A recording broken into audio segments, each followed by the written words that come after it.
Tema de charla bajo este título Rescate, guiándote a ti y los demás hacia la libertad. Ese es el tema de ser rescatado de alguna atadura, usando la historia de Moisés, siguiendo lo que pasó con Moisés y cada paso, cómo Dios lleva a Moisés y al pueblo de Israel hacia la libertad verdadera. En la primera sesión vimos el tema de preparación.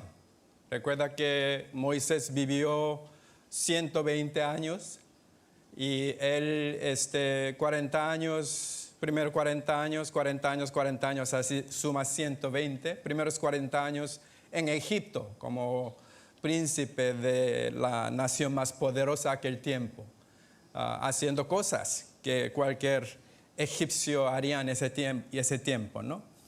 Y siguiente 40 años en el desierto de Sinaí, ¿verdad? Él estaba ahí ya pasando una transición de dejar cosas, vaciarse de cosas que él tenía antes, contaba como recurso antes. Ahora él está aprendiendo a dejar estas cosas para otra vez enfocarse en las cosas espirituales. Es un proceso duro y largo y requiere un tiempo, el caso de Moisés 40 años, ¿no? Porque la libertad debe ser vivida antes de que pueda ser compartida. Entonces Dios trabajaba con Moisés primero y Moisés tuvo que aprender, dejar sus habilidades y sustituirlas con el poder y el control de Dios. Ese tema de rescate no es en realidad salir del problema que tenemos. Tenemos alguna implicación a eso también. Pero el meollo de la enseñanza es cómo podemos recuperar nuestro puesto como el adorador a Dios únicamente, eliminando cosas que nos impiden, ¿verdad? Entonces eso es el proceso que queremos ver. Ahora, sesión número 2, confrontación.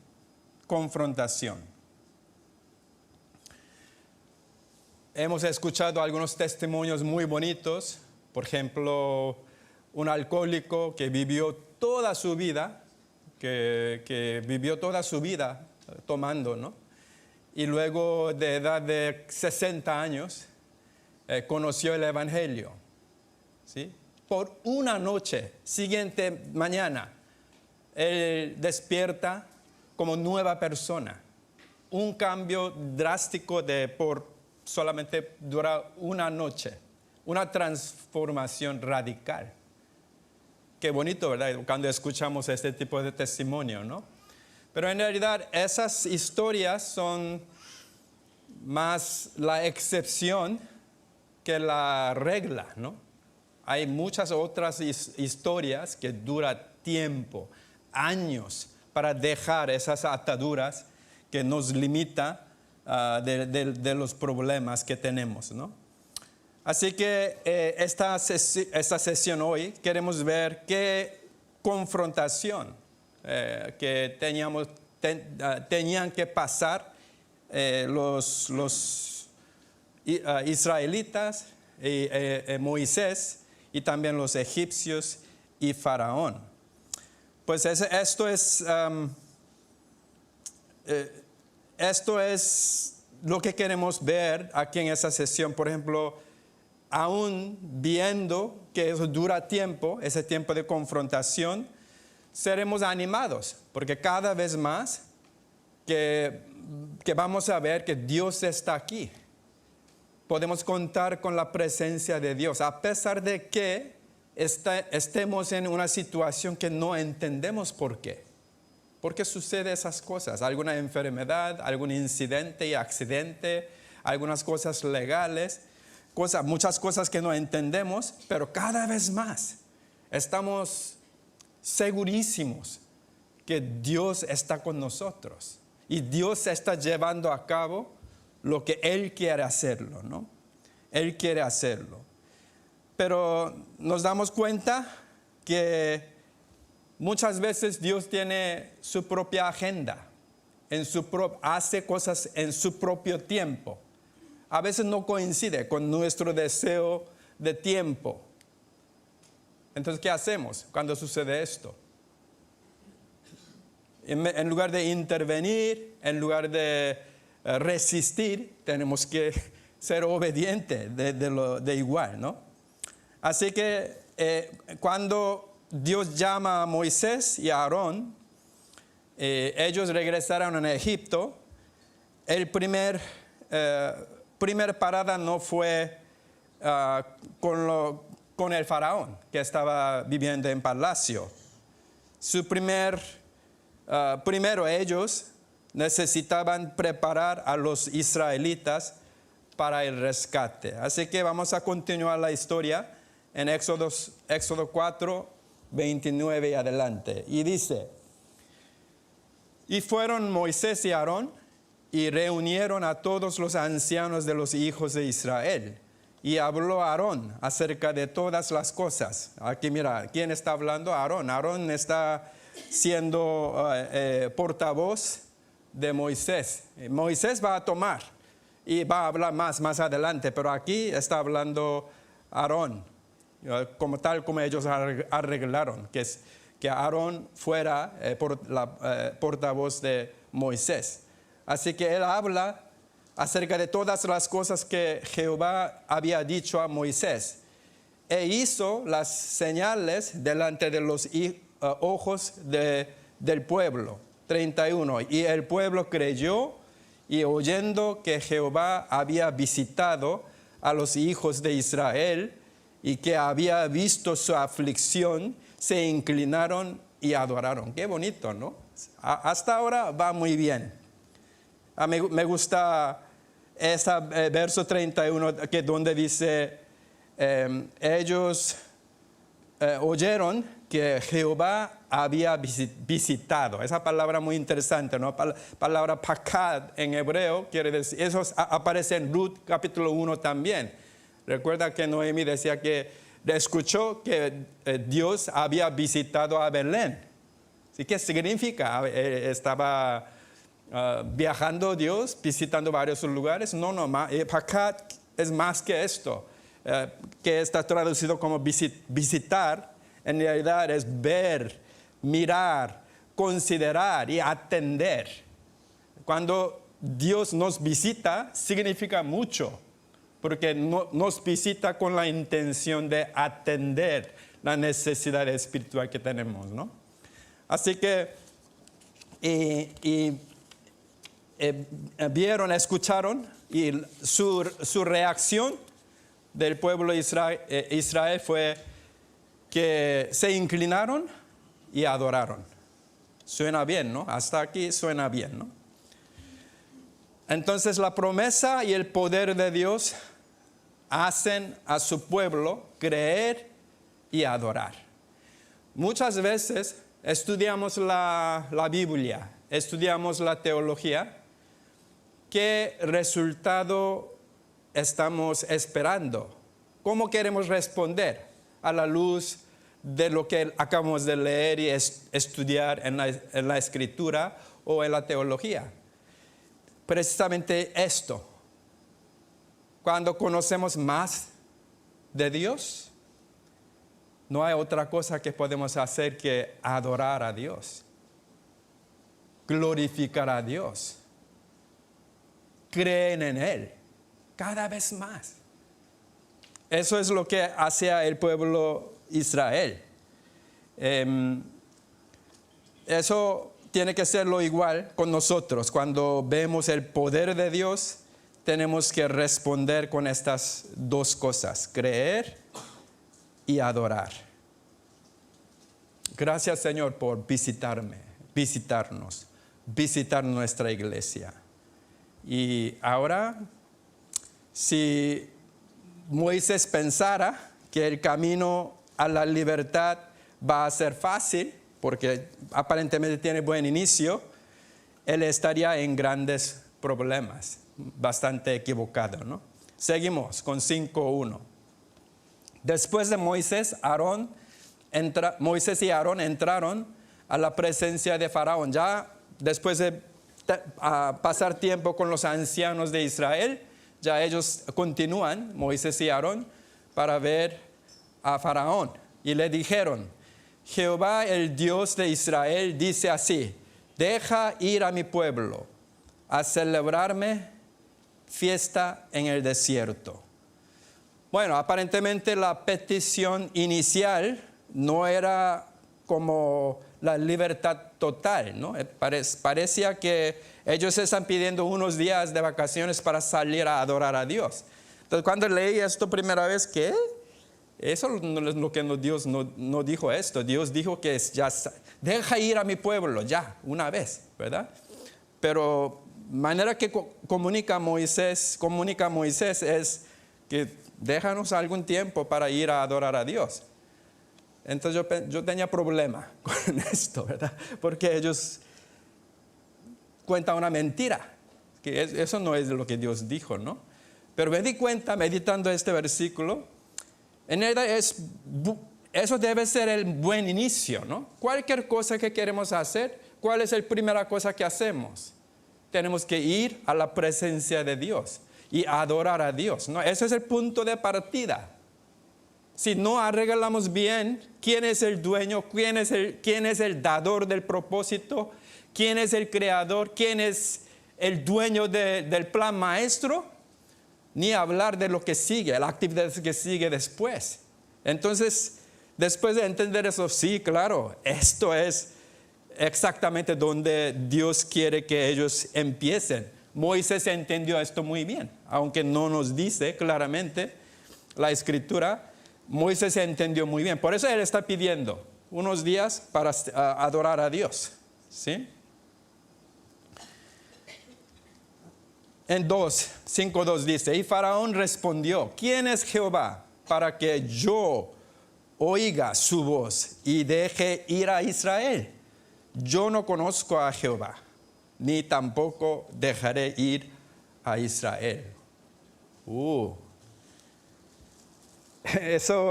Él dice que yo no conozco, ¿verdad? Lo que él está diciendo es la verdad, porque conocer aquí es conocer por la experiencia, no solamente información. Entonces él obviamente, yo no lo conozco por la experiencia. ¿Quién es él? Yo soy Dios, un Dios. ¿Quién es él a quien tengo que obedecer? ¿Sí? Él está diciendo esto. No sé si hay algunos maestros han dicho para motivar a sus estudiantes que no hay ninguna pregunta tonta. Puede hacer cualquier pregunta, ¿no? ¿Han dicho esto? Que no hay pregunta tonta, ¿no? En mi opinión, lo que está haciendo Faraón aquí es una pregunta tonta. ¿Sí? A Dios Todopoderoso está diciendo: ¿quién eres tú? No te conozco. ¿Quién eres tú? ¿Por qué tengo que obedecerte? Sí, es una pregunta bastante tonta en mi opinión, ¿no? Sigue la historia en 6. Y mandó Faraón aquel mismo día a los cuadrilleros del pueblo que lo tenían a su cargo y a sus capataces, diciendo, este Faraón es un hombre de acción inmediata, ¿no? Que el mismo día dice, él está mandando a sus siervos para hacer algo. Verso 7 dice: de aquí en adelante no daréis paja al pueblo para hacer ladrillo, como hasta ahora. Vayan ellos y recojan por sí mismos la paja. Y 8 dice: y les impondréis la misma tarea del ladrillo que hacían antes, y no les disminuiréis nada, porque están ociosos. Por eso levantan la voz diciendo, vamos y ofrezcamos sacrificios a nuestro Dios. Agrávese la servidumbre sobre ellos, para que se ocupen en ella y no atiendan a palabras mentirosas. Faraón está siendo muy, muy claro, que él piensa que es una tontería que lo que ellos están haciendo, nada más una excusa, mentira, para vagabundear, para descansar del trabajo. Así que él está quitando materias primas suministradas, capajas. Ahora dicen que cada uno tiene que coger las materias primas para hacer ladrillo, ¿sí? Así que el trabajo para el pueblo de Israel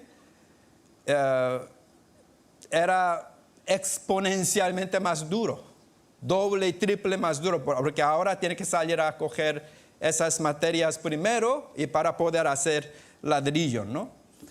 Así que los capataces de los israelitas vinieron a Faraón y se quejaron a él. Y Faraón se niega a su petición otra vez y los llama perezosos y les exige que trabajen más duro, ¿sí?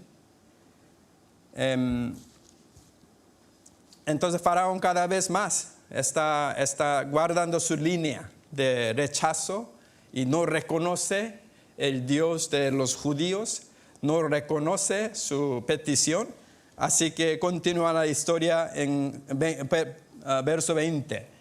Y encontrando a Moisés y a Aarón, los capataces, que estaban a la vista de ellos cuando salían de la presencia de Faraón. Y les dijeron, mire Jehová sobre vosotros. Los capataces, los líderes ancianos de los judíos están hablando a Moisés y Aarón.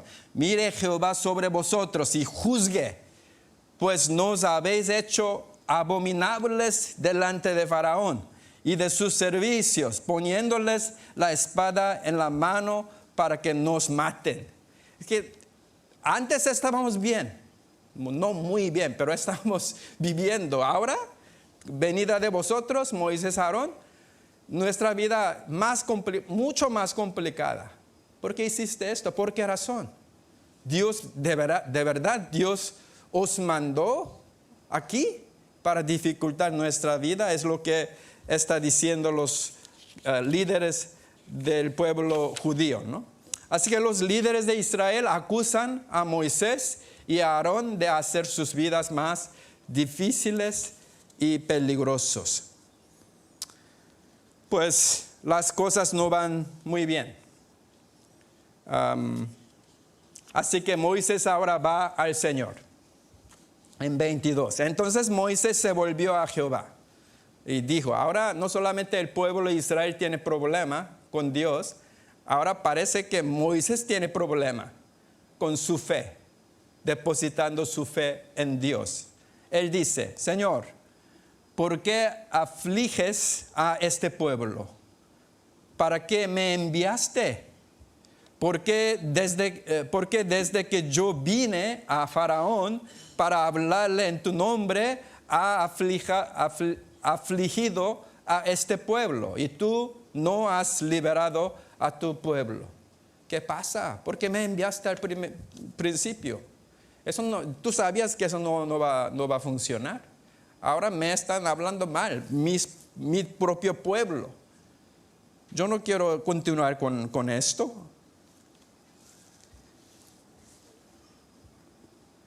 Este versículo, como yo he dicho, Moisés también está luchando mantener su fe. Moisés en esencia dice, esto no está funcionando bien. De hecho, va empeorando. No merece la pena para continuar esto, ¿no? No se sorprenda si se siente exactamente igual como Moisés cuando trata de romper alguna atadura o intentar adoptar, aprender alguna nueva manera de pensar. Si cuando viene esa persecución y tiene más o menos comparte el sentimiento de Moisés, no se sorprenda, eso va a suceder. Ese es el momento de prueba para nosotros. Cuando pasamos ese punto, entonces se madura nuestra fe, ¿verdad? Estamos saltando una grada más en nuestra fe, ¿no? Así que una enseñanza grande de esta sesión sería esto: la libertad es un proceso, no es tan solo un acontecimiento. Libertad no es solamente ser libre físicamente. Libertad es un camino lento para llegar al lugar adecuado de adorador, reconociendo quién es el creador, quién es el amo, quién es el Señor. ¿Sí? Eso es lo que estamos hablando aquí. Nos gustaría una versión donde Faraón diga, al escuchar la petición del pueblo, me parece bien, que ya reconozco que tu Dios vuestro Dios os ha mandado, así que yo respeto esto, que vete aquí con tu pueblo de aquí y que te vaya bien. Así nos sucedió, ¿no? No funciona así cuando tratamos de romper atadura y obtener la libertad. Habrá confrontación, habrá lucha. Así que Dios contesta en Éxodo 7:2. Dice, tú dirás todas las cosas que yo te mande, y Aarón tu hermano hablará a Faraón para que deje ir de su tierra a los hijos de Israel. 3. Y yo endureceré el corazón de Faraón y multiplicaré en la tierra de Egipto mis señales y mis maravillas. Y Faraón no os oirá, mas yo pondré mi mano sobre Egipto y sacaré a mis ejércitos, mi pueblo, los hijos de Israel de la tierra de Egipto, con grandes juicios. 5. Y sabrán los egipcios que yo soy Jehová. Una vez yo tuve el privilegio de hablar con un judío ortodoxo en Israel, que él hablaba de que solamente hay un pueblo escogido, es judío. Dios no tiene ningún plan para otros grupos étnicos, ¿no? Él hablaba perfecto inglés, entonces no teníamos problema de comunicación. Entonces, un judío muy orgulloso interpretó que el Antiguo Testamento como que el pueblo judío es un único pueblo que a Dios le interesa, ¿no? Entonces hablaba de algún versículo así. ¿Qué piensas de esto? Y sabrán los egipcios que yo soy Jehová. Él decía que eso no es el primer enfoque que tiene Dios, ¿sí? Es algo eso es lo que migas que caen bajo de la mesa, que come los perros, ¿no? Pero no, Dios no, es que solamente cuando abunda y sobreabunda la mesa de los judíos, lo que sobra, si sobra, es lo que va a comer otros. Entonces le dije, no, estás interpretando mal el Antiguo Testamento, ¿no? Por lo que yo leo y veo, no solamente aquí, pero otras partes, que a Dios le interesa muchísimo otros pueblos también, como egipcios, Egipto, ¿no? Y sabrán los egipcios que yo soy Jehová. Cuando extienda mi mano sobre Egipto y saque a los hijos de Israel de en medio de ellos. Así que Dios quiere rescatar no solo a los judíos, pero también a los egipcios y también los demás. ¿Sí? Cuando sucedió finalmente el éxodo, la Biblia habla que había judíos de éxodo y había egipcios y otros tantos pueblos. Significa que había otras nacionalidades, otros grupos étnicos también, ¿no? Así que Dios advierte a Moisés que su rescate no será fácil, pero es cierto que sucederá. Faraón no puede complicar el plan de Dios con su orgullo y adversidad que causó a Israel. Así que Dios manda una serie de las 10 plagas, 10 enseñanzas audiovisuales a Egipto. Lo conocemos como 10 plagas. Conocemos algunos de estos. Primero voy a mostrar primeros 9, porque la última plaga número 10 vamos a ver otra ocasión, ¿no? Bueno, ahí está algunos. Primero fue que se convierte todas las aguas de Egipto en sangre, ¿no? No es solamente algunas aflicciones, como quiera, que Dios manda, ¿no? Porque cada plaga viene con intención de atacar específicamente un Dios representado y practicado en la tierra de Egipto. Por ejemplo, ellos adoraban río Nilo, ¿sí? Río Nilo.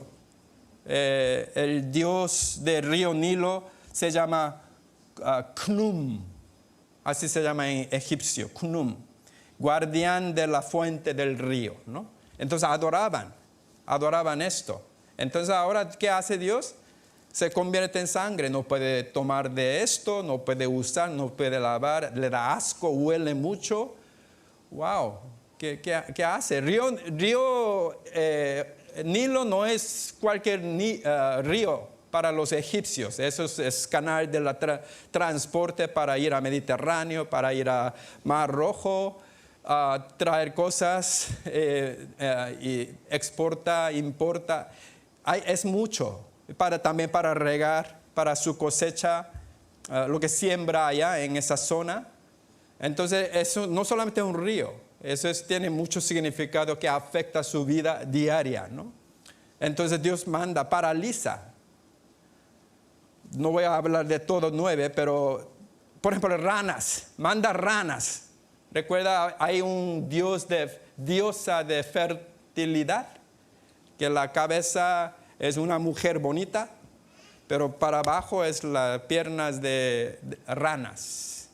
Entonces, ¿quiere adorar ranas? Aquí está, ¿verdad? Ranas por todos lados, ¿no? Es una burla directa para la idolatría que practicaba en Egipto.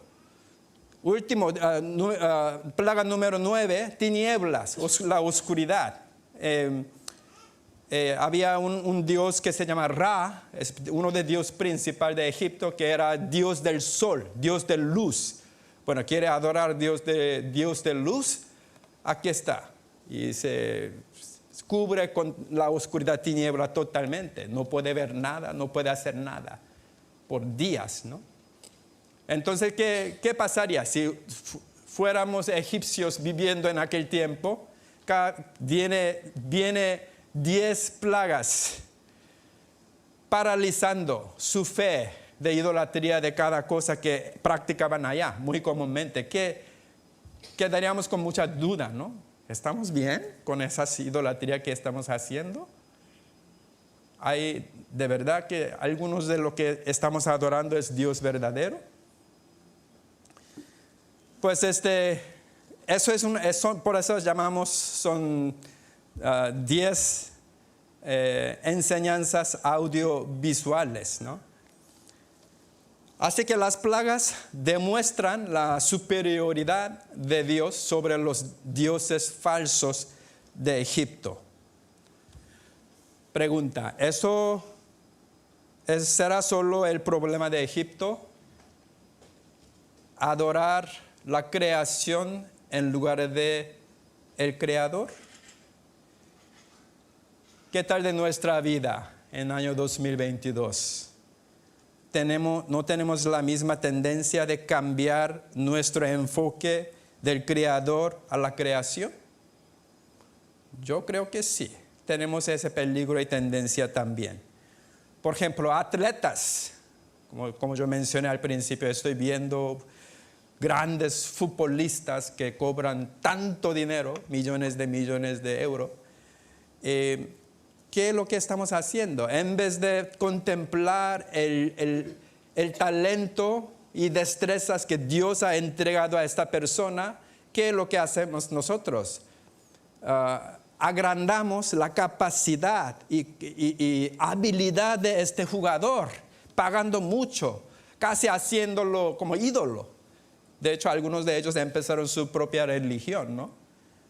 Eso es lo que hacemos. ¿Qué tal de los artistas también? Los buenos artistas con muchos talentos. En lugar de reconocer que Dios ha dado el poder y capacidad, nosotros, wow, qué bueno, qué famoso.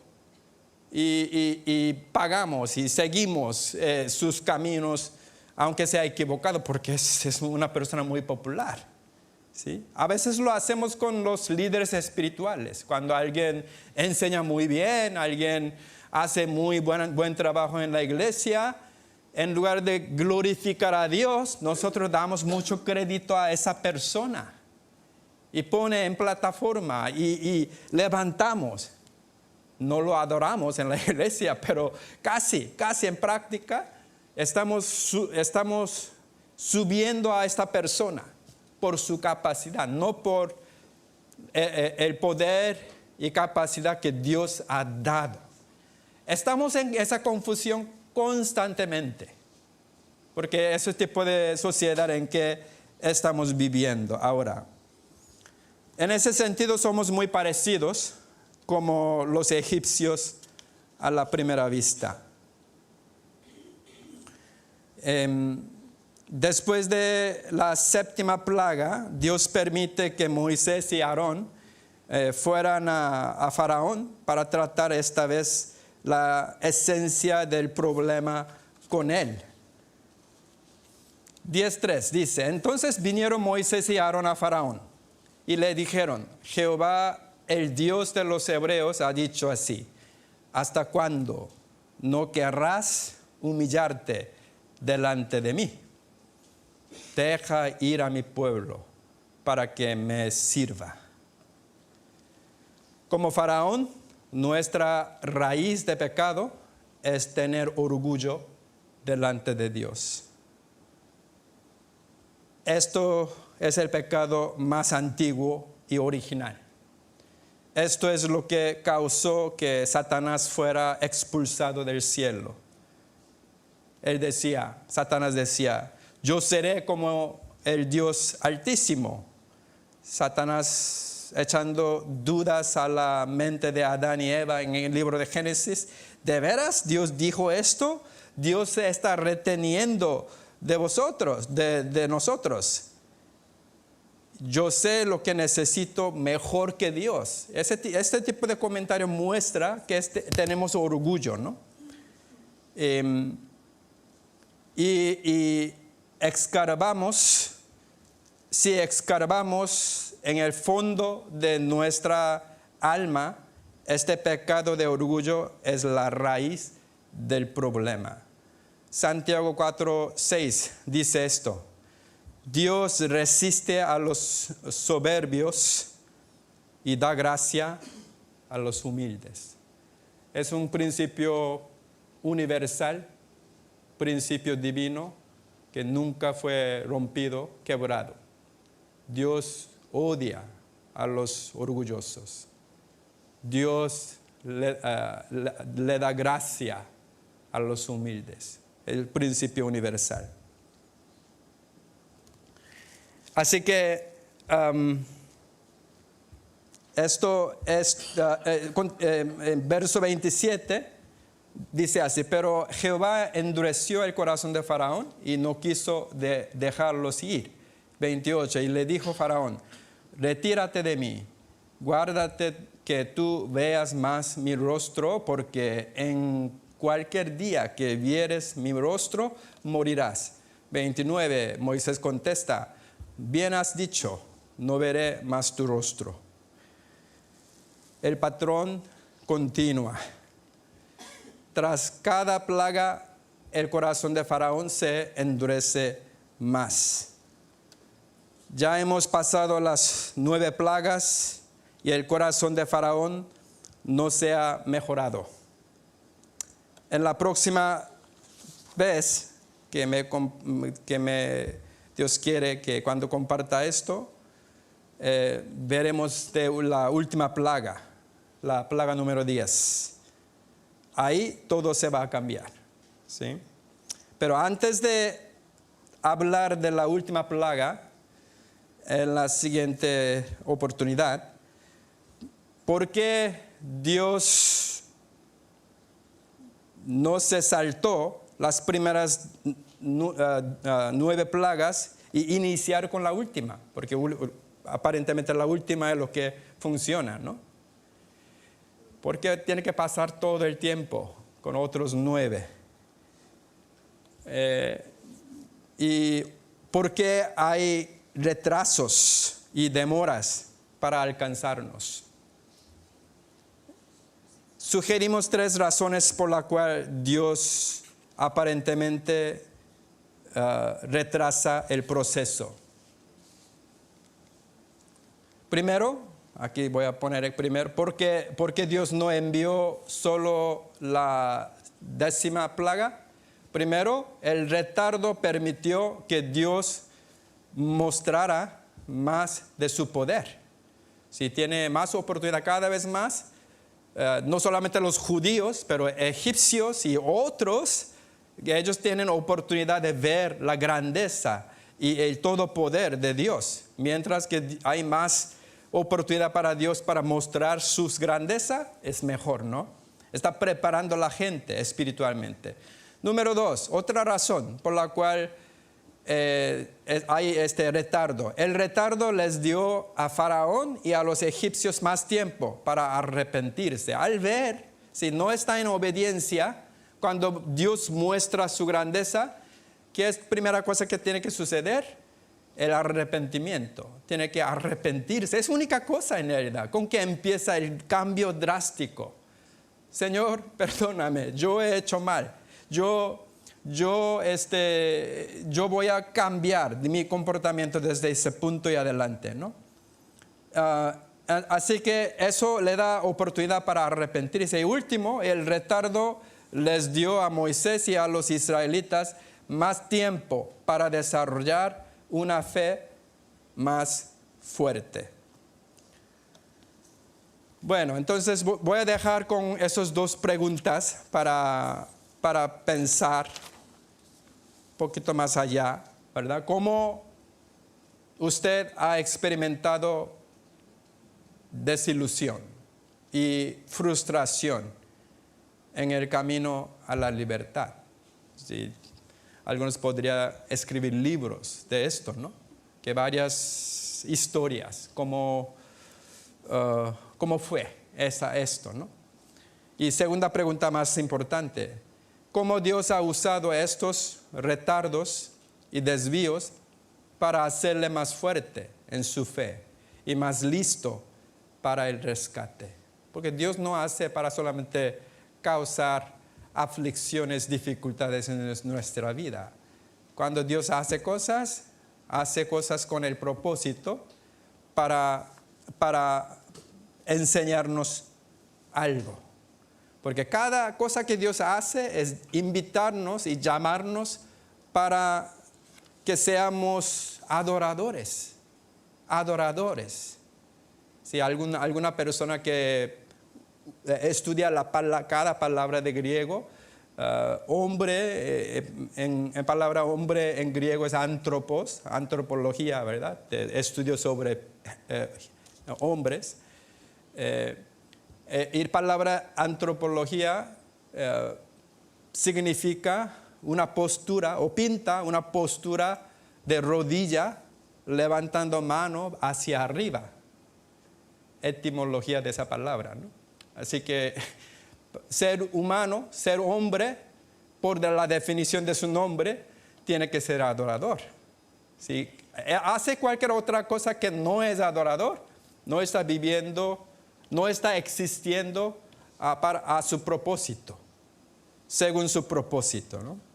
Así que voy a terminar con un versículo que habla de esto. En Romanos capítulo 12, Pablo dice esto. Así que, hermanos, os ruego por las misericordias de Dios que presentéis vuestros cuerpos en sacrificio vivo, santo, agradable a Dios, que es vuestro culto racional. Amén. Oremos. Señor, te damos gracias por ese desafío que tú nos llamas, nos convocas para que seamos cada uno de nosotros el adorador del Dios único, el creador, el dador de la libertad, el dador del propósito de nuestra vida. Queremos dar testimonio a cada uno de nosotros diciendo que tú eres la única razón que estamos respirando, estamos viviendo esos momentos, que estamos aquí, en este lugar, en esta comunidad, sirviendo a través de esa iglesia. Tú eres la única razón, el único motor y motivación para vivir día tras día. Tú eres la única razón que queremos preparar la siguiente generación para cambiar este mundo, que sea cada vez más santo, cada vez más sagrado.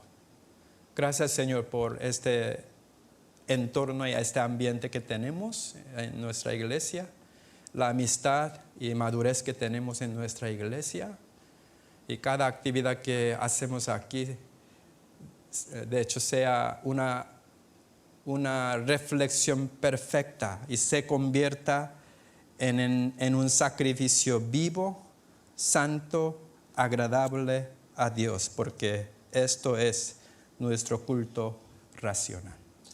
En el nombre de Jesús oramos. Amén.